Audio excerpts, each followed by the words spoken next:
आपलं स्वागत. पाहूयात आजच्या ताज्या घडामोडी. कर्नाटक, महाराष्ट्रासह अनेक राज्यातील भाविकांचे श्रद्धास्थान असलेल्या चिकोडी तालुक्यातील येडूर येथील श्री वीरभद्र देवाची विशाल यात्रा येत्या 17 ते 19 जानेवारी दरम्यान संपन्न होणार आहे. या यात्रेच्या पूर्वतयारीचा आढावा घेण्यासाठी आमदार गणेश हुक्केरी यांच्या अध्यक्षतेखाली गणेश कार्यालयात आढावा बैठक घेण्यात आली. यात्रेसाठी येणाऱ्या भाविकांची कोणतीही गैरसोय होऊ नये यासाठी सर्व यंत्रणांनी समन्वयाने व काटेकोरपणे काम करावे अशा स्पष्ट सूचना आमदार हुक्केरी यांनी उपस्थित अधिकाऱ्यांना दिल्या. यात्रेदरम्यान कायदा व सुव्यवस्था अबाधित ठेवत भाविकांना सुरक्षित, सुलभ व सुविधायुक्त वातावरण मिळावे यावर त्यांनी भर दिला. या बैठकीस चिकोडीचे उपविभागीय अधिकारी गोपाळकृष्ण गौडर, तहसीलदार राजेश बुर्ली, तालुका पंचायत कार्यकारी अधिकारी, सार्वजनिक बांधकाम विभाग, वीज पुरवठा विभागासह विविध खात्यांचे अधिकारी उपस्थित होते. यावेळी मान्यवरांनी मनोगत व्यक्त करताना सांगितले की यात्रेसाठी येणाऱ्या भाविकांना कोणतीही अडचण येऊ नये यासाठी पोलीस प्रशासन, तालुका प्रशासन, आरोग्य विभाग, वीज पुरवठा विभाग व ग्रामपंचायतीने परस्पर समन्वयाने काम करणे आवश्यक आहे. पोलिसांकडून वाहनांसाठी योग्य पार्किंग व्यवस्था, आरोग्य विभागाकडून आवश्यक वैद्यकीय सुविधा तसेच ग्रामपंचायतीमार्फत शुद्ध पिण्याच्या पाण्याचा पुरवठा करण्याच्या सूचना देण्यात आल्या. आमदार गणेश हुक्केरी यांनी यात्रेच्या काळात कोणताही अनुचित प्रकार घडू नये व यात्रेकरूंची कोणतीही गैरसोय होणार नाही याची काटेकोर अंमलबजावणी करण्याचे निर्देश दिले. भविष्यातील सर्व सार्वजनिक कार्यक्रम यशस्वी करण्यासाठी तालुका प्रशासन, पोलीस प्रशासन व संबंधित विभागांनी समन्वयाने परिश्रम घ्यावेत असेही त्यांनी स्पष्ट केले. या बैठकीस मांजरी, येडूर, चंदूर, कल्लोळ, इंगळी, चंदुरटेक येथील मान्यवर, विविध संस्थांचे पदाधिकारी तसेच ग्रामस्थ मोठ्या संख्येने उपस्थित होते. SB न्यूजसाठी इंगळीहून राजू कोळी. ನಾನು ಯಾಕೆ ಮಾತಾಡಲಿಕ್ಕೆ ವಿನಂತಿ ನಮ್ಮ ಶಾಸಕರ ಪರವಾನಗಿ ತಗೊಂಡಿದ್ದೀನಿ ಅಂತಂದ್ರೆ ಈ ವಿದ್ಯುತ್ ಎಸೆನ್ಷಿಯಲ್ ಸರ್ವಿಸ್ 24/7 ನಾವು ಕೊಟ್ಟಾಗ ಮಾತ್ರ ಸಾಧ್ಯ ಆಗ್ತದೆ. ಅದಕ್ಕೆ ಈ ಒಂದು F9 ಯಡೂರು NGO ಮೇಲೆ 3 ಊರು ಕೂಡಿ ಒಂದು ನಿರಂತರ ಜ್ಯೋತಿ ಲೈನ್ ಬರ್ತದೆ. ಹೀಗಾಗಿ ತಮ್ಮೆಲ್ಲರ ಸಹಕಾರ ಬೇಕಾಗ್ತದೆ. ಯಾಕಂದ್ರೆ ನಾವು 7 hours ಸರ್ಕಾರದ ಆದೇಶ ಪ್ರಕಾರ 7 ತಾಸು ನಿಮಗೆ ವಿದ್ಯುತ್ ಸುರಳಿತವಾಗಿ ಕೊಡ್ತಾ ಇದ್ದೀವಿ. ನಾನು ನಮ್ಮ ನೆಚ್ಚಿನ ಶಾಸಕರಿಗೆ ಒಂದು ವಿನಂತಿ ಮಾಡ್ತೀನಿ ರೀ. ನಮ್ಮ ಆ್ಯಕ್ಚುಲಿ ಇಲ್ಲಿ ಯಡೂರು ಸೆಕ್ಷನ್ ಸ್ಟಾಪ್ ಭಾಳ ಕಡಿಮೆ ಆಗಿದೆ. ತಾವು ವ್ಯವಸ್ಥಾಪಕ ನಿರ್ದೇಶಕರವರಿಗೆ ಮಾತಾಡಿ, ಯಾಕಂದರೆ ಈಗ ನಮ್ಮ ಕಾರ್ಯನಿರ್ವಾಹಕ ಅಭಿಯಂತರರು ಮತ್ತು ಸಹಾಯಕ ಅಭಿಯಂತರರು ಕೂಡ ಪರಿಸ್ಥಿತಿ ಬಗೆ ಆಗಿಬಿಟ್ಟದ್ದು. ಎಲ್ಲರೂ ಇಲ್ಲಿ 15 ಜನ ಇದ್ರು. 15 ಜನರಲ್ಲಿ 5 ಜನ ಅವರವ್ರ ತೊಂದರೆ ತಾಪತ್ರೆಗೆ ಬೇರೆ ಬೇರೆ ಡಿಸ್ಟಿಕ್ ಅಥವಾ ತಾಲೂಕಿಗೆ ಹೋಗಿಬಿಟ್ಟಿದ್ದಾರೆ. ಹೀಗಾಗಿ ಈ ಜಾತ್ರೆ ಸುಳಿತ ಆಗಬೇಕಾದ್ರೆ ಸಿಬ್ಬಂದಿಯ ಕೊರತೆ ಬಹಳ ಇದೆ. ಹೀಗಾಗಿ ತಮ್ಮೆಲ್ಲರ ಒಂದು ವಿನಂತಿ ಪೂರ್ವಕವಾಗಿ ನಾನು ಇಲ್ಲಿ ಮಿನಿಮಮ್ 5 ಜನ ಎಕ್ಸ್ಟ್ರಾ ಸಿಬ್ಬಂದಿಯನ್ನು ನೇಮಿಸಬೇಕು. ಅದ್ರ ಜೊತೆಗೆ ಈ ಒಂದು ಸರ್ಕಾರದ ಗ್ಯಾರಂಟಿ ಯೋಜನೆ, ಅತ್ಯುತ್ತಮವಾದಂಥ ಒಂದು ಯೋಜನೆ, ನಮಗೆ ಗೃಹ ಜ್ಯೋತಿಯನ್ನು ಕೊಟ್ಟಿದ್ದಾರೆ. ಗೃಹ ಜ್ಯೋತಿಯ ಸದುಪಯೋಗ ಸಾಕಷ್ಟು ತಗೊಂಡ್ರೂ ಕೂಡ ನಮ್ಮಲ್ಲಿ ಲಾಸಿಸ್ ಬರ್ತಾ ಇದೆ. ಈ ಆ್ಯಕ್ಚುಲಿ ಇದರ ಹೇಳಬಾರ್ದು, ಆದರೂ ಕೂಡ ನಾನು ಹೇಳ್ತಾ ಇದ್ದೀನಿ. ಯಾಕಂದರೆ KEB ಅಂತಂದ್ರೆ ನಿಮ್ಮದೇ ಸಂಸ್ಥೆ, ಅದು ಉಳಿಬೇಕು ಅಂತಂದ್ರೆ ನೀವು ಕೂಡ ಮೊದಲು ಹೇಳ್ತಿದ್ರು 1 ಯೂನಿಟ್ ಉಳಿತಾಯ 2 ಯೂನಿಟ್ದ ಜನರೇಷನ್ ಅಂತ ಹೇಳ್ತಿದ್ರು. ಇವತ್ತು 1 ಯೂನಿಟ್ ನೀವು ಉಳಿತಾಯ ಮಾಡಿದ್ರೆ 10 ಯೂನಿಟ್. ಯಾಕಂದ್ರೆ ನಿಮ್ಮ ಸಂಸ್ಥೆ ಉಳಿಬೇಕು, ಅದು ನಿಮ್ಮದೇ. ಹೀಗಾಗಿ ನೀವು ಕೂಡ ಈಗ ಬೀದಿ ದೀಪ ಹಾಗೆ ಹತ್ತಿ ಉಳಿತಿರ್ತದ, ನಿಮ್ಮ ಮೋಟರ್ಗಳು ಹಾಗೆ ಚಾಲು ಇರ್ತಾವ. ನಾನು ನೋಡಿದ್ದೀನಿ ಸುಮಾರು 5 ವರ್ಷ ನಾನು ಇಲ್ಲಿ ಬಂದು. स्वामी महाराजांच्या 51 दिवसाच्या धर्मजागृती कार्यक्रमाच्या पूर्वभावी सभेसाठी आले. या कार्यक्रमाचे अध्यक्ष आमचे नेते मान्य आमदार गणेश हुक्केरी व तालुक्याचे सर्व अधिकारी आणि इतर जमलेल्या इंगळी, चंदूर, येडूर, मांजरी, कलोळ या गावातील सर्व मान्यवर उपस्थित. आज म्हणजे याच्या अगोदर स्वामींनी सुद्धा मठामध्ये पूर्वभावी सभा घेतली होती. त्या सभेला मी होतो. आजच्या सभेला आमचे आमदार गणेश हुक्केरी यांच्या नेतृत्वाखाली सभा होत आहे आणि प्रत्येक इलाक्यामार्फत काय काय करायचं ते नियोजन चालू आहे. आता जे कानून व्यवस्थेचं गौडर साहेबांनी सांगितलं, परत यांनी दोन तहसीलदार आणि हे माझ्यामध्ये आरोग्याचा विषय इथं फार महत्त्वाचा आहे. कारण लोक जास्त जमलं की तिथं म्हणजे घाणीचं साम्राज्य होत आहे. ते रोज स्वच्छता व्हायला पाहिजे आणि त्याच्यासाठी परवा मी साहेबांना सांगितले की आपल्या ज्या म्युन्सिपाल्टीचे हे आहेत कर्मचारी त्यांना म्हणजे एक्समाची यात्रा आहे, त्याच्यानंतर चिकोडी, परत चिकोडी सदरगा आणि बाहेरच्या म्युन्सिपाल्टीचे जर कर्मचारी मिळत असलं तर ते कर्मचारी आणून तिथं आपण स्वच्छता करू शकतोय. आणि सगळ्यात जास्त आहे की आरो प्लांट आमचं म्हणजे एका जागी फिक्स आहे. जरा मोबाईल आरो मिळालं पाणी प्यायला तर ते चांगलं होईल, कारण त्या आरो प्लांट ठिकाणी जाऊन म्हणजे लोक पाणी प्यायचं कधी आणि त्याच्यासाठी ते मोबाईल आरो करतात आणि मोबाईल शौचालय सुद्धा तिथं जर ठेवलं तर तेही चांगलं होईल, कारण त्यांना आपल्या ह्याच्यामध्ये घाणीचं साम्राज्य कमी होते आणि त्याच्यासाठी आरोग्य पण लोकांचं चांगलं राहील. आणि जास्ती करून सगळ्यांना एक विनंती करा की नदीमध्ये जे सगळे लोक म्हणजे प्रसाद हे ते टाकत असतात त्याच्यासाठी तिथं एक स्वयंसेवक मंडळ ठेवून नदीमध्ये जास्त घाण न होता वरच्या बाजूला ते सगळं गोळा केलं तर बरं होईल, कारण जे येतात ते सगळं नदीतच टाकतात आणि तेच पाणी आपण पंचायत काय करताय आपल्याला देत असताय, त्याच्यासाठी ते केलं तर जरा बरं होईल आणि आरोग्याच्या दृष्टीनं ते चांगलं होईल.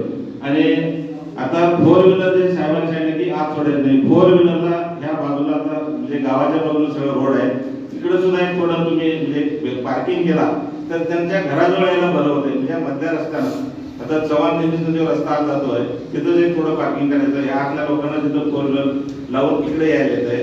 नाहीतर येडूर क्रॉसला जर म्हणजे आमच्या चंद्रूर क्रॉसला तुम्ही गाड्या अडवला तर इकडे आत यायला अडचण येत आहे. त्यासाठी गावाच्या शेजारी इकडं आत सोडला तरी चांगलं होत आहे, कलवडनं चांगलं होत आहे. आणि तिकडं म्हणजे गावच्या सगळ्या बाजूनं 4 व्हीलरचं पार्किंग झालं तर ते चांगलं होत आहे आणि ಸಗಳೆಯಲ್ಲಿ ಮುಳುಗಿ ಈ ಯಾತ್ರಾ ಚಾಂಗ್ಲಿ ಕರೆಯ ಹೇಳ್ಕೊಳ್ತೇನೆ. ಮತ್ತು ಇವತ್ತು ಸಂಕ್ರಮಣ ಇರೋದ್ರಿಂದ ಎಲ್ಲರಿಗೂ ಸಂಕ್ರಮಣದ ಶುಭಾಶಯಗಳನ್ನು ಕೂಡ ತಿಳಿಸ್ತೇನೆ. ಈ ಜಾತ್ರೆ ಬಹಳ ವಿಶೇಷವಾಗಿ ನಡೀತದೆ ಮತ್ತು ಅದ್ದೂರಿಯಾಗಿ ನಡೀತದೆ. ಪ್ರತಿ ವರ್ಷದಿಂದ ಈ ವರ್ಷ ಕೂಡ ನಾವು ಅದ್ದೂರಿಯಾಗಿ ಆಚರಿಸಿಕೊಂಡು ಬರೋಣ ಅಂತ ಹೇಳಿ ತಮ್ಮಲ್ಲಿ ನಾನು ಹೇಳಕ್ ಇಷ್ಟಪಡ್ತೀನಿ.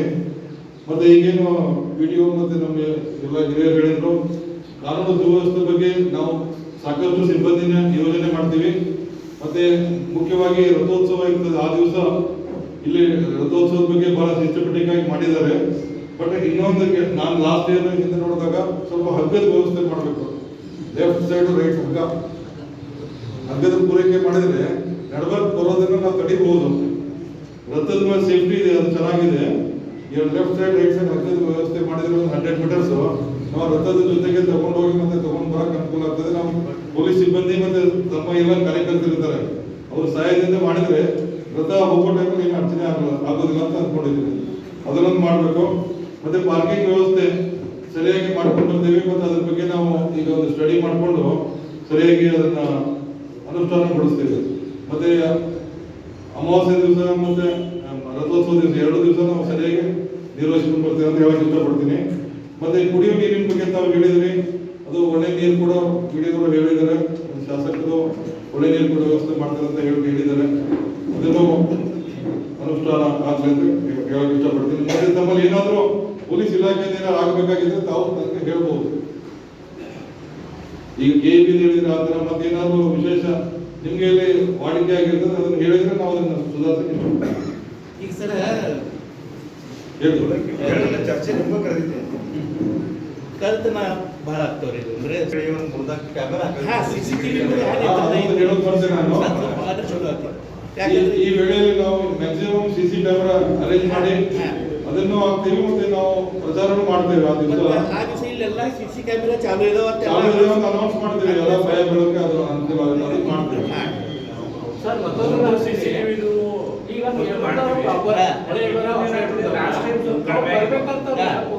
ಲಾಸ್ಟ್ ವರ್ಷಕ್ಕಿಂತ ಹಿಂದಿನ ವರ್ಷಕ್ಕೆ ಹೋಲಿಸಿದ್ರೆ ಲಾಸ್ಟ್ ಟೈಮ್ ಕಡಿಮೆ.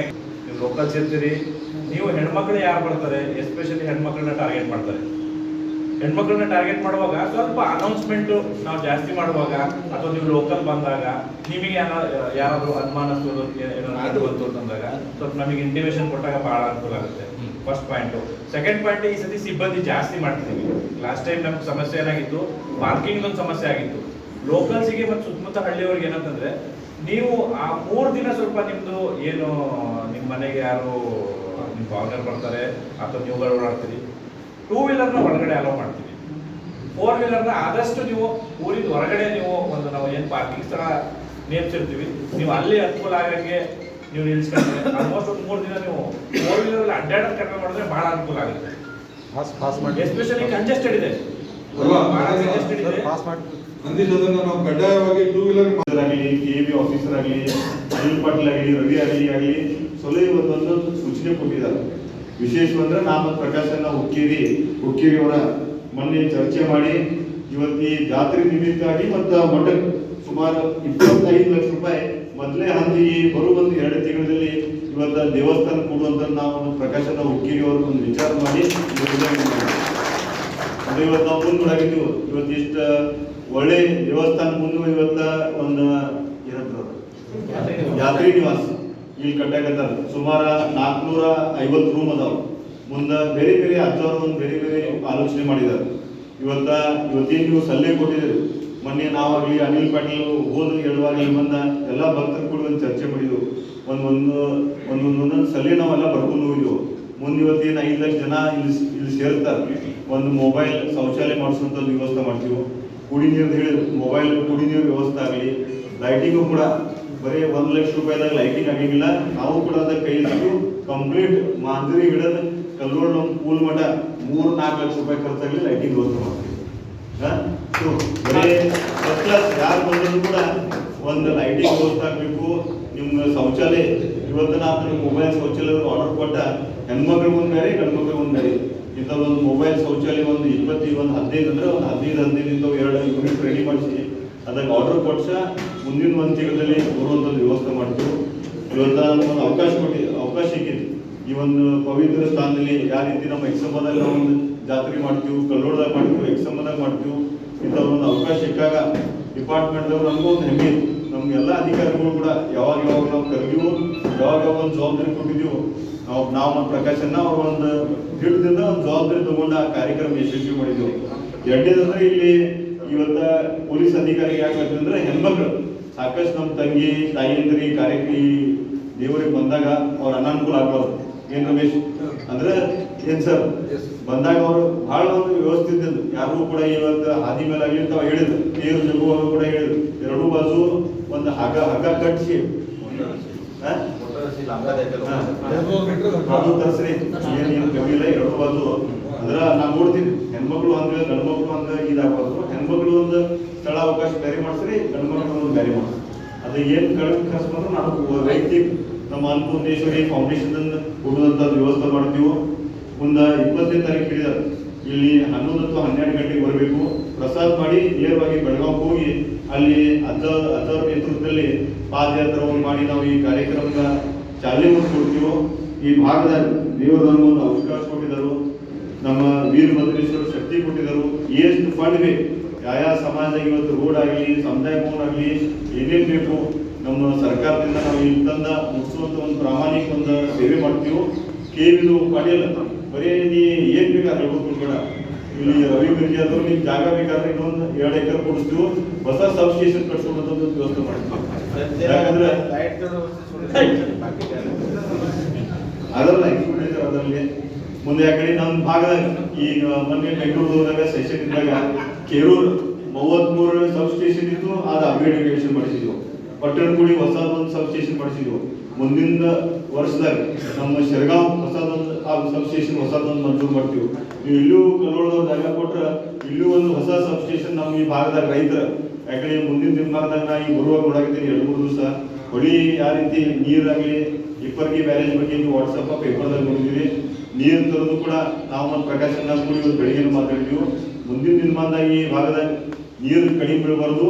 ನೀವು ರವಿ ಕಲ್ಲೋಳ ಬ್ಯಾರೇಜ್ ಪ್ಯಾಕ್ ಮಾಡಿಸಿ ಮಾಡಾಕತ್ತೀನಿ. ನಾವು ಬರ್ತಾ ನೋಡಿದ್ವಿ ಫುಲ್ ಜಾಮ್ ಪ್ಯಾಕ್ ಮಾಡಿ ನೀರು ಮುಂದೆ ನೀರು ಬಿಡಿಸೋದು ಖರೆ. ಇನ್ನು ನಮ್ಮ ರೈತರಿಗೂ ಕೂಡ ಈ ಮುಂದಿನ 5 ತಿಂಗಳು ನೀರದು ಕಡಿಮೆತನಾಗಲಿ ನೀರದ ನಮ್ಮ ರೈತರಿಗೆ ಅನಾನುಕೂಲ ಆಗೋದಂತ ನೋಡ್ಕೋಬೇಕು. ಈ ಕಾರ್ಯಕ್ರಮ ಇವತ್ತು ಹಮ್ಮಿದ್ರು ಕೂಡ ತಾವೆಲ್ಲರೂ ನಮ್ಮ ಕಮಿಟಿದವರು ಹೆಚ್ಚಿನ ಒಂದು ಕಾಳಜಿ ವಹಿಸಿ ನೀವು ಕರೆದವರು ಅವ್ರದ್ದು ಕಾಳಜಿ ತಗೊಂಡು ಊಟದ ವ್ಯವಸ್ಥೆ ಮಾಡಿಸಿ. ಈ ಕಾರ್ಯಕ್ರಮ ಮಾರ್ಚ್ 6 ತನಕ ನಾವು ಸತತವಾಗಿ ಇಲ್ಲಿಂದ ಬಹಳ ಸುಂದರವಾಗಿ ಮತ್ತೆ ಈ ಕಾರ್ಯಕ್ರಮ ಯಶಸ್ವಿ ನಿಮ್ಮೆಲ್ಲರಿಗೂ ಕರ್ಕೊಂಡು ಮಾಡ್ತೀವಿ ಅಂತ ನಾನು ಈ ಕಾರ್ಯಕ್ರಮ ಪರವಾಗಿ ತಮ್ಮ ಅಭಿನಂದನೆ ಹೇಳಿ. राजकीय, सामाजिक, आर्थिक असा सर्व घडामोडींचा आढावा पाहायला विसरू नका SB न्यूज चॅनल आणि नक्कीच सबस्क्राईब करा.